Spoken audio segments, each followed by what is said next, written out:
చాలా మంది ఈ రోజుల్లో రకరకాలుగా మెడిటేషన్ గ్రూప్ అని, లేకపోతే రాజయోగా గ్రూప్ అని, ఇంకా సత్సంగం అని రకరకాలుగా కొంతమంది గుడికి వెళ్ళేవారు, గుడికి వెళ్ళటం, మంత్రాలు చదవటం, ఇలా ఎవరి భక్తి ఎవరి అవసరాన్ని బట్టి వాళ్ళ నమ్మకాన్ని బట్టి వాళ్ళు వెళ్తున్నారు. అయితే వీళ్ళందరూ కూడా స్పిరిచువల్ గా ఇంక్లైన్ అయ్యారా లేదా, స్పిరిచువల్ గా ఏమైనా నేర్చుకుంటున్నారా లేదా అన్నదానికి ఒకే ఒక ఉదాహరణ చూస్తే మీకు అర్థమవుతుంది. అదేంటో మీకు తెలుసా?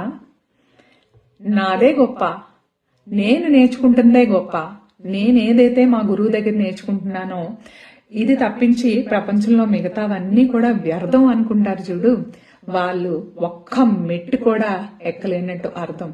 ఎందుకంటే ఆ డివైన్ ఎనర్జీని చేరుకోవటానికి రకరకాల మార్గాలు ఉన్నాయి. మన హిందూస్ కి రకరకాల దేవుళ్ళు, ఆ గుడులు అన్ని ఉన్నట్టే వేరే మతాలు, వేరే జాతులకి కూడా వాళ్ళ నమ్మకాన్ని బట్టి వాళ్ళ దేవుళ్ళు, వాళ్ళ గురువులు ఉన్నారు.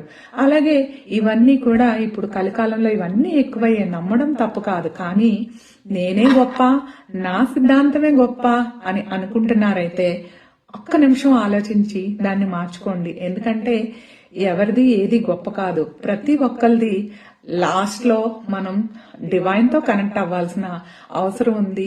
అన్నిటికీ సరెండరెన్స్ అండ్ యాక్సెప్టెన్స్ ఉండాలి. ఎప్పుడైతే నేను నాదే గొప్ప అన్న విషయాన్ని వదిలేశారో ఆ రోజు మీరు నిజంగా స్పిరిచువల్ గా ఎంక్లైన్ అవుతున్నట్టు. నాది గొప్ప అనుకోవడం ఏమాత్రం తప్పు కాదు, కానీ నాదే గొప్ప అనుకోవడం చాలా తప్పు. మీరేమంటారు?